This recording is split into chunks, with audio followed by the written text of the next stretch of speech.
Welcome to the TrackPad's Military History Podcast, where we bring the terrain, the tactics, and the stories of soldiers to life. Each episode goes deeper than the written article, giving you a front-row seat to the battles that shaped history. Discover more at trackpads.com. The story of the Wasp and the Hobson begins on a night when the Atlantic seemed endless and impenetrable, the sky overcast and the sea cloaked in shadow. There was no moon to cast a path across the waves, only the dim red lights of a carrier working through the dark, her flight deck alive with launches and recoveries.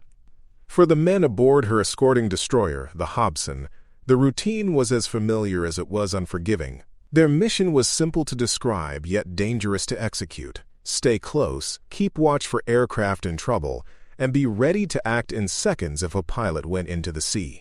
It was work performed in silence, with every man knowing that small errors could multiply into catastrophe. The mood on the bridges of both ships reflected the dual nature of the night routine wrapped around tension. On the Wasp, the ship's officers concentrated on the intricate ballet of recovering aircraft, a process requiring steady winds across the deck and precise turns to keep aviators aligned with the landing area. On the Hobson, officers of the deck and lookouts fixed their attention on the carrier's great silhouette, ready to mirror her moves and maintain the safety net she required. Sailors on both vessels trusted doctrine, procedure, and training to keep order in the darkness, yet the sea had a way of humbling even the most disciplined formations. Night carrier operations demanded confidence but rewarded humility. Every sailor in the task group understood that visibility was limited, distances deceiving, and speed relentless. Radar screens glowed in combat information centers, their traces offering reassurance that positions were understood, yet nothing could fully eliminate the anxiety of watching a ship of tens of thousands of tons maneuver at speed while your own lay in her path. The great paradox of naval routine was on display.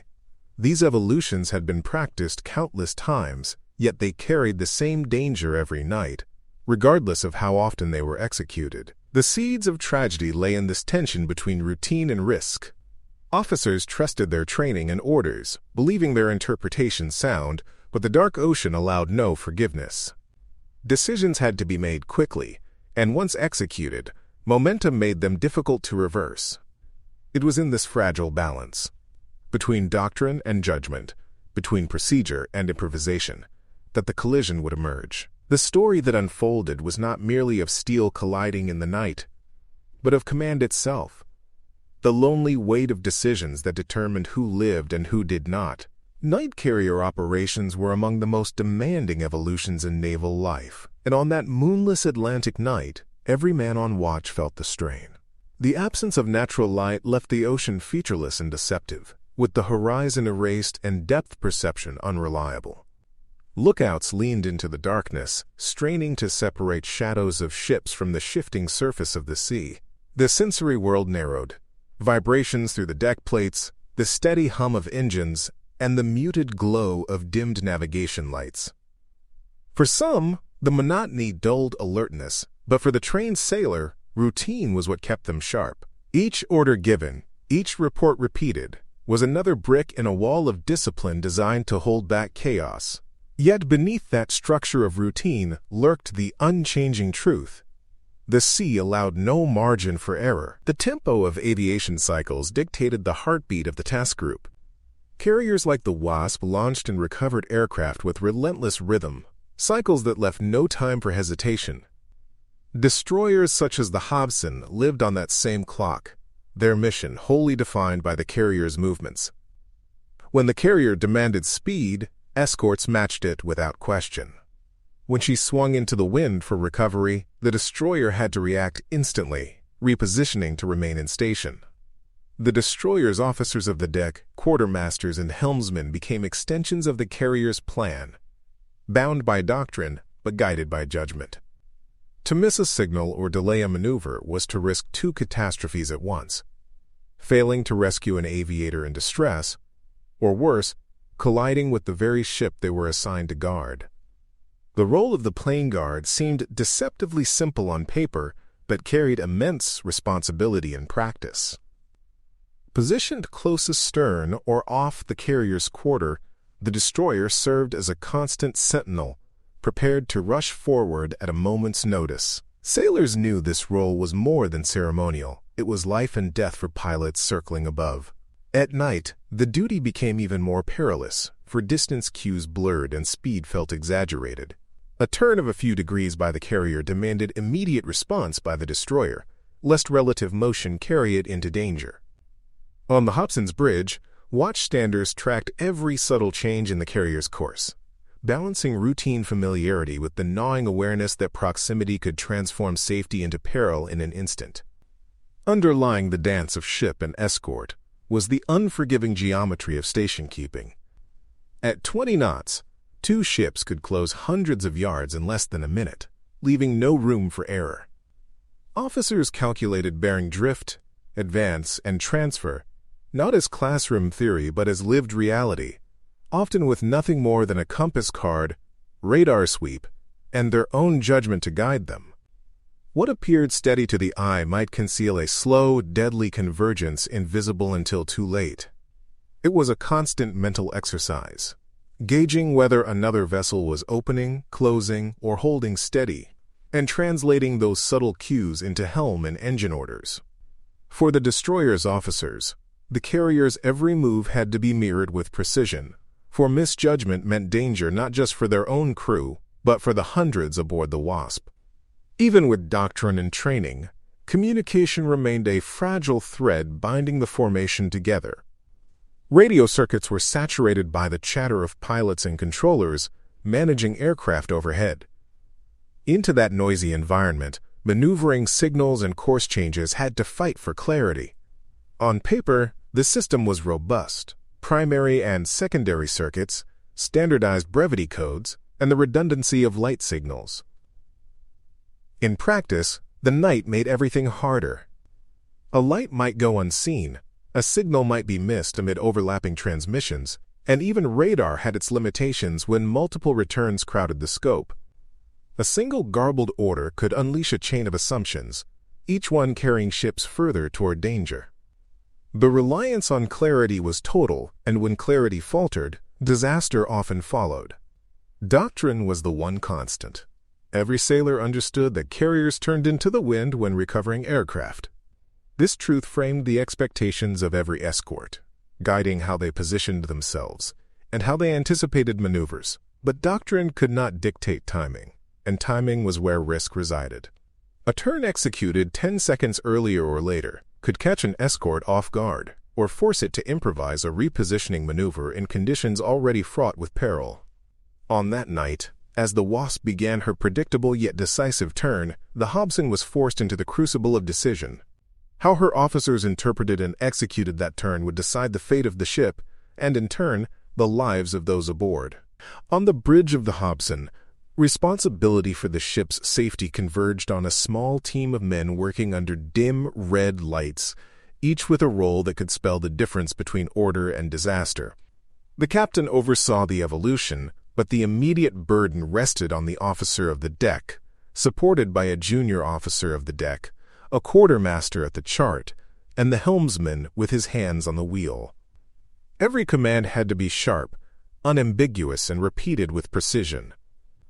At night, when shadows blurred distances and the carrier loomed unpredictably ahead, these men bore the strain of translating doctrine and judgment into rudder angles and engine orders. Behind them, sailors kept logs, tracked times, and monitored equipment, but the bridge itself remained a place where decision and consequence lived side by side. For the men there, every flicker of a light or alteration in the carrier's silhouette demanded total focus. Behind the bridge lay the Combat Information Center, a compartment bathed in the glow of radar screens and plotting tables. Here, another team worked to build the ship's picture of the sea around them. Surface search operators tracked the Wasp's massive radar return, marking its bearing and distance, while other sailors plotted relative motion problems with grease pencils on transparent plotting boards. Ideally, CIC acted as the conscience of the ship, a check against the bridge's judgments, ready to warn if danger approached. But human dynamics often complicated that role. In the heat of operations, with adrenaline running high and confidence in command authority strong, junior sailors sometimes hesitated to challenge a decision or insist on a report. This tension between supporting and questioning shaped many recollections after the collision, when testimony revealed how close CIC had been to recognizing the peril. On the carrier's bridge, perspective was different but no less demanding. The Wasp's officers carried the immense burden of overseeing both ship handling and air operations. Their minds split between the needs of the aviator circling above and the safe navigation of their own vessel through the dark sea. The carrier's turns and speed changes were dictated by the flight deck, not by the escorts astern. What seemed routine from their perspective carried life-or-death consequences for the destroyer struggling to maintain station behind. It was not neglect but asymmetry of responsibility. The Wasp's focus remained on the air wing, while the Hobson's world shrank to the single task of matching her every movement. That imbalance, invisible in daily routine, became critical in the fatal minutes that followed. Doctrine was meant to bridge these gaps. Standard operating procedures for carrier groups laid out clear expectations. Escorts maintained their stations, carriers executed their turns, and communications bound the two together. Yet doctrine could not account for every nuance. Orders given in a pre-sale briefing might be misinterpreted under stress, or forgotten after hours of routine. Standard phrases repeated on radios could be heard differently in the noise of a crowded circuit. Watchstanders often had to choose between strict adherence to procedure and their own judgment of what was safest in the moment. For the Hobson, the decision would fall between interpreting orders literally or acting on what officers believed was intended. That choice, small in the moment, would prove catastrophic in hindsight. Fatigue further eroded judgment. By the time of the collision, many on watch had already endured long hours, their alertness dulled by the ceaseless vibration of machinery, the constant hum of radios, and the stress of operating in close quarters. Darkness played tricks on perception, with ships appearing closer or farther than they truly were, while radar could blur or merge returns at critical moments. Even seasoned officers were vulnerable to illusions, believing they had more room to maneuver than physics allowed. This was the hidden enemy of night operations, not just the sea itself, but the human mind under strain, prone to confirmation bias and tunnel vision. On that night, as helm orders were given and repeated, fatigue and human error became as much a factor as steel and doctrine. Leadership style added another layer to the drama. Some captains encouraged questioning and cross-checking from their subordinates. Others demanded unquestioning obedience. In the Navy of that era, deference to authority was deeply ingrained, and many sailors hesitated to contradict an officer's decision even when their instincts told them otherwise. On the Hobson, this culture meant that when helm orders grew confusing, no one spoke with the force required to challenge them. The command team pressed ahead, confident they understood their position, unaware that momentum had already locked them into a path toward disaster. It was a silence born not of neglect, but of tradition, hierarchy, and the immense weight of responsibility borne in solitude on the bridge of a warship at night. The geometry of the collision began with what should have been a predictable maneuver. The Wasp, preparing to recover aircraft, initiated a turn into the wind. Every escort knew this would come. It was standard procedure, drilled into doctrine and expected by any ship operating alongside a carrier. For the officers on the Hobson's bridge, the turn was not surprising, but it demanded immediate action. The destroyer could not remain in its current position without risking obstruction of the carrier's flight path. A choice had to be made: reposition astern or cut across. What seemed clear in the abstract became dangerously uncertain in the moment, with speed, distance, and visibility conspiring to narrow the margin for safe maneuver. The decision that followed, simple in appearance, catastrophic in execution, would determine the fate of the ship and her crew. From the Hobson's perspective, the maneuver appeared manageable. The plan was to swing across the Wasp's wake and settle into a station on the opposite quarter, a shift performed countless times in plane guard duty. Yet the mathematics of relative motion, so merciless at sea, turned this intention into disaster. A carrier turning at 20 knots carved a sweeping arc into the water, displacing her track outward with tremendous momentum. For the destroyer, this meant that what appeared as open water was in fact a closing funnel, the arc of the carrier's turn intersecting with her projected path. On the bridge, distances seemed greater than they were, angles less acute, and the destroyer's officers believed they had room to maneuver. In reality, they had already entered a corridor from which escape would become nearly impossible. The issue was compounded by confusion in helm orders. Later testimony revealed that a command to the wheel was misheard or misinterpreted, a rudder order repeated back without full understanding of its consequence. Such errors were supposed to be safeguarded by the Navy's repeat-back system, yet repetition meant little if comprehension faltered. In the dark, amid the hum of machinery and the pressure of flight operations, no one challenged the order forcefully enough to stop execution. Once the rudder went over, the destroyer's bow swung across a trajectory that led directly into the Wasp's turn. Every second locked the ship more tightly into the collision course, and the opportunity for correction shrank as momentum built. As the destroyer pressed forward, watchstanders began to sense the peril. The Wasp's bulk grew alarmingly close, her navigation lights shifting at a rate too rapid to be safe. On the Hobson's bridge, alarms of intuition stirred, but by then, geometry was destiny. Emergency rudder orders came, the destroyer heeling sharply as the helmsman strained at the wheel, but 20 knots of steel could not be undone by desperate hands. On the Wasp, lookouts and officers recognized the unfolding disaster with horror. What had seemed routine suddenly transformed into an unavoidable crisis. The destroyer was crossing the bow. Whistles blared, signal lights flashed in warning, but the gap between the two vessels had collapsed to a matter of seconds. The moment of impact was brutal. The Wasp's bow, a wall of armored steel, struck the Hobson with unstoppable force. Metal shrieked as hull plates buckled, bulkheads collapsed, and compartments flooded instantly. Men were thrown from their stations, some crushed in the twisted wreckage, others hurled overboard into the Black Sea. The noise was deafening, a grinding roar that seemed to tear the night apart. For the crew of the Hobson, the routine of station-keeping had ended in chaos, their vessel ripped open by the very ship they were sworn to protect. The geometry of misjudgment had given way to physics, and physics showed no mercy. The seconds after the collision were filled with disbelief and horror on both ships. On the Wasp, the deck shuddered but remained intact, her massive size absorbing the blow. On the Hobson, destruction spread with terrifying speed, water rushing into torn compartments faster than damage control parties could respond. The destroyer's fate was sealed in those moments. Her men left to fight not just for their ship, but for their very survival.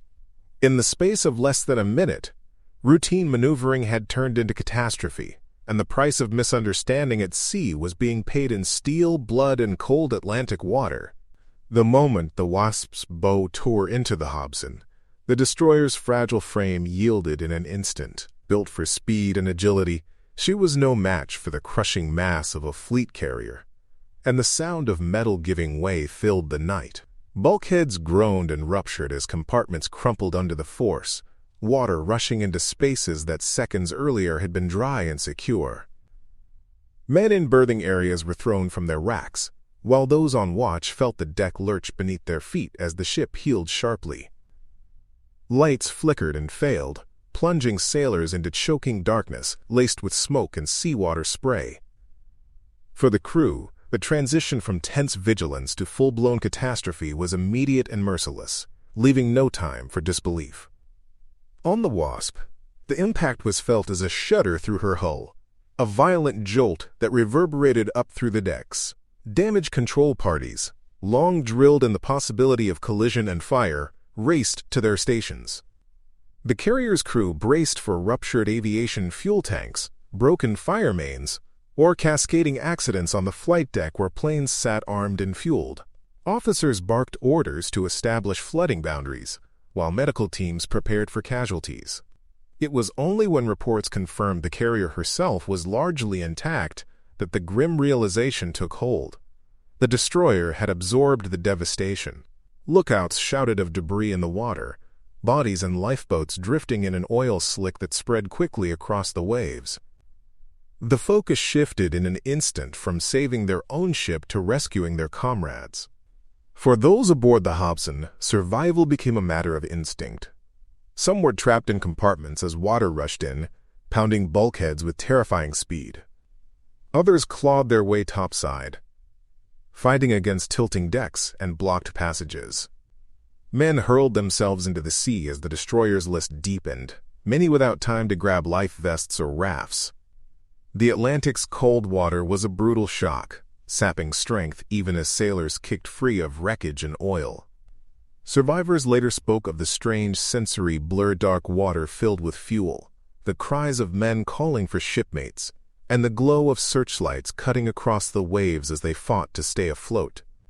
The destroyer, their home and protector, had become their tomb and their battlefield, in the space of a heartbeat. Rescue efforts began with desperate speed. On the Wasp, whaleboats were swung out and dropped into the sea, crews rowing hard through oil-stained swells to reach survivors. Nets were flung over the carrier's sides, and strong arms hauled soaked sailors onto the safety of steel decks.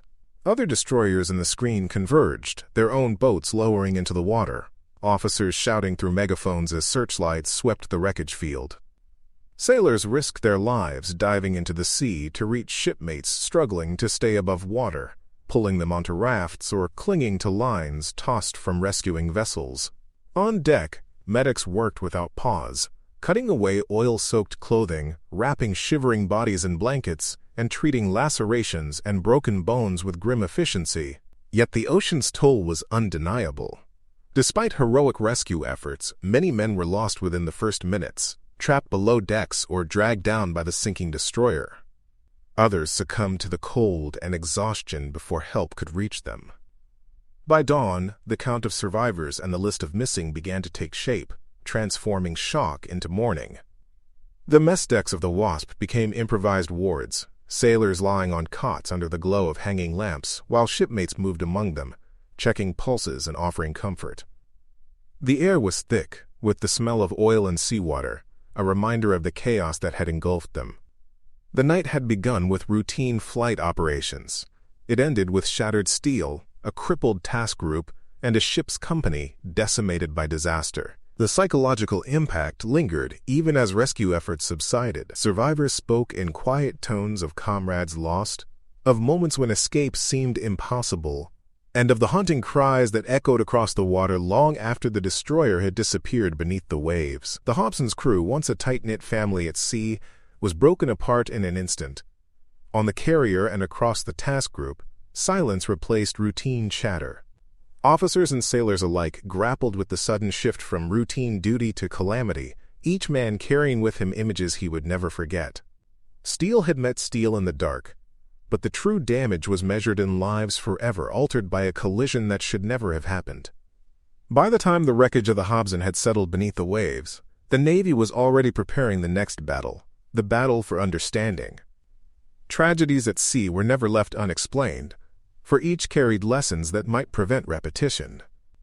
Within days, a board of inquiry convened, assembling officers, navigators, and technical experts to reconstruct the night's events. Logs were collected, CIC plots reviewed, and surviving officers summoned to testify under oath. What had seemed to the sailors a blur of confusion and instinct was now dissected with cold precision. Every rudder order, every course change, every communication across circuits became a puzzle piece in a mosaic of failure. The board's purpose was not merely to assign blame, but to ensure that no other ship would share the Hobson's fate. Yet for those who had lived it, the process reopened wounds still raw from loss. The inquiry quickly zeroed in on seamanship. Doctrine had been clear. A plane guard destroyer must never attempt to cross a carrier's bow during flight operations. The cardinal rule had been broken, whether by misinterpretation, poor judgment, or both. Testimony from bridge officers revealed confusion over helm commands, some insisting they had understood the order correctly, others acknowledging ambiguity. The carrier's maneuver itself was standard, executed in accordance with procedure for recovering aircraft. The destroyer's response was the anomaly. In the final analysis, the board declared that the Hobson's decision to cross the Wasp's bow was the decisive error, a violation of doctrine compounded by human misjudgment. For officers across the fleet, this conclusion struck like a hammer. No matter how experienced a crew might be, the laws of seamanship were absolute, and breaking them carried the highest price. But seamanship alone could not explain the catastrophe. Communication emerged as the other critical weakness. The crowded radio circuits, saturated with the demands of flight operations, left little bandwidth for maneuvering clarification. Maneuvering signals intended to reduce ambiguity were either missed in the dark or interpreted too late to be useful. Witnesses described orders being repeated mechanically but not challenged when unclear. The board identified this as a systemic flaw. The tools for clarity existed, but the culture of unquestioned obedience and the pressures of the moment meant they were not applied with rigor.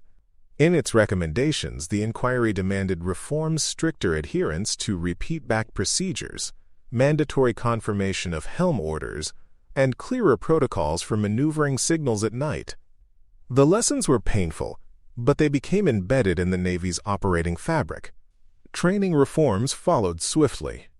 Officers of the deck, once trained primarily in daytime navigation and surface evolutions, now faced expanded regimens that emphasized night operations, relative motion, and the geometry of carrier group maneuvering. CIC teams were drilled to be more assertive in challenging the bridge if plots showed danger. Wardrooms across the fleet held long discussions on the Hobson's fate, turning the tragedy into a case study. Young officers learned early that confidence could not replace precision, and that hesitation to question orders could be as dangerous as incompetence. The Hobson became not just a ship lost, but a symbol, a reminder that seamanship demanded vigilance, clarity, and humility. Even when fatigue and routine dulled the edge of caution, the cultural impact of the collision rippled far beyond immediate reforms. Sailors across the Navy came to view night operations with a heightened respect for risk. Commanding officers, once prone to relying heavily on their judgment, became more open to listening to junior voices from CIC or the bridge team. The loss of the Hobson underscored that accidents were not the fault of one man alone, but of a system that had to be tuned to perfection. This subtle recalibration of culture was perhaps the most enduring outcome of the inquiry. Even decades later, officers spoke of the collision in wardrooms and classrooms, reminding new generations that the sea remained unforgiving, and that even the most routine operations demanded total vigilance. The collision between the Wasp and the Hobson became more than a story of steel torn apart in the night. It evolved into a lesson about the human dimension of command. At sea, no order exists in a vacuum. A helm command, a change in station, or a signal to maneuver carries with it the weight of hundreds of lives, yet must be delivered and executed in seconds. This burden falls heaviest on the commanding officer, but it radiates outward to every sailor on watch. The officer of the deck interprets orders. The helmsman translates them into rudder angles. CIC plots them on glowing boards, and lookouts strain their eyes into the dark. Each role seems small until the moment clarity fails, and then the entire chain is tested. The Hobson's loss showed how fragile that chain could be when initiative clashed with doctrine. The balance between obedience and initiative lay at the heart of the disaster.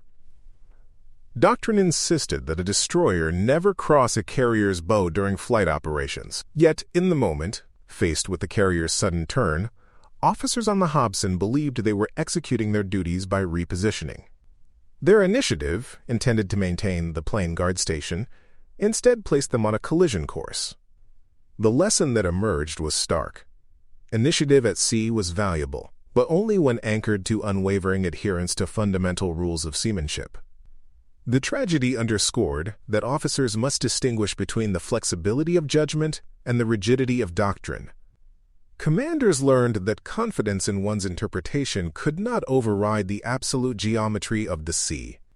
Human fallibility threaded through every account of that night.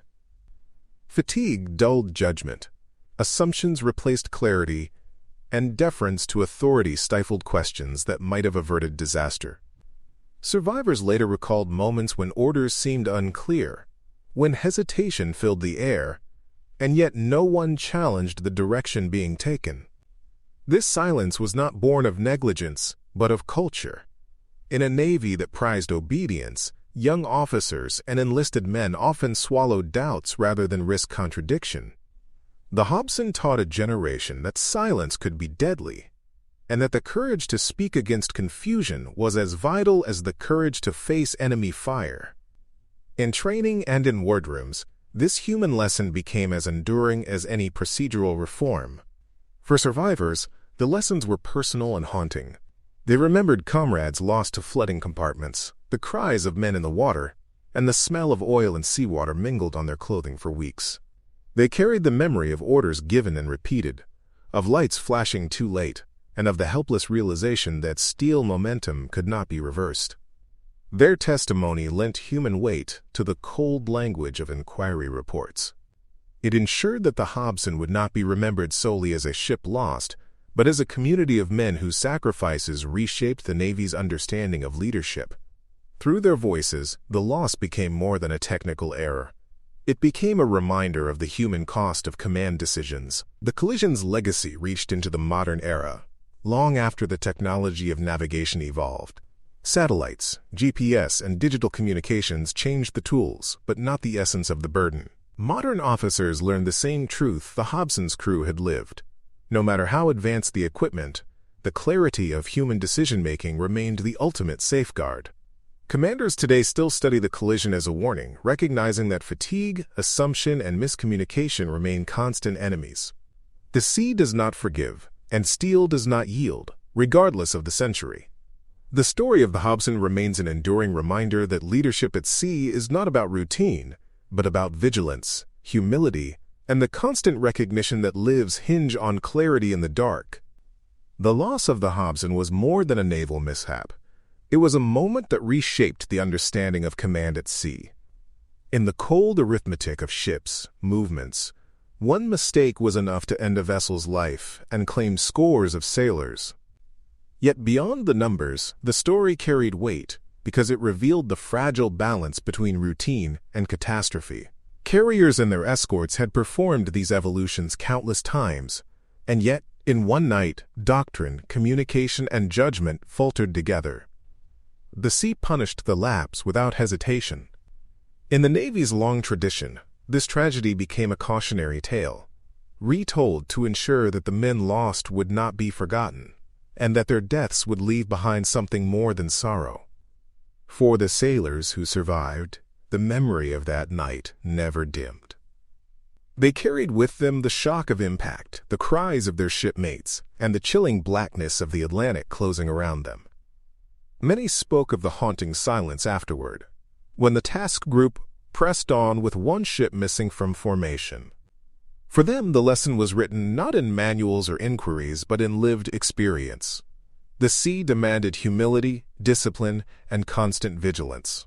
Their voices ensured that the Hobson's fate became more than a line in a report. It became part of the living memory of the fleet. In the decades that followed, reforms were enacted, doctrines sharpened, and training intensified, but the essence of the lesson remained unchanged. Technology advanced, giving sailors better tools to judge distance, speed, and bearing, yet the collision reminded everyone that machines could not replace judgment. Whether in 1952 or in the digital age, command remained a profoundly human art, vulnerable to fatigue, assumption, and silence.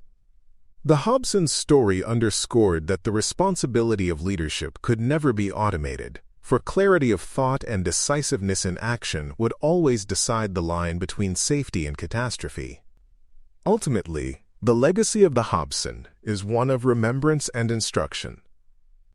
Her men, both those lost and those who survived, left behind a lesson that continues to guide officers of the deck and commanding officers today.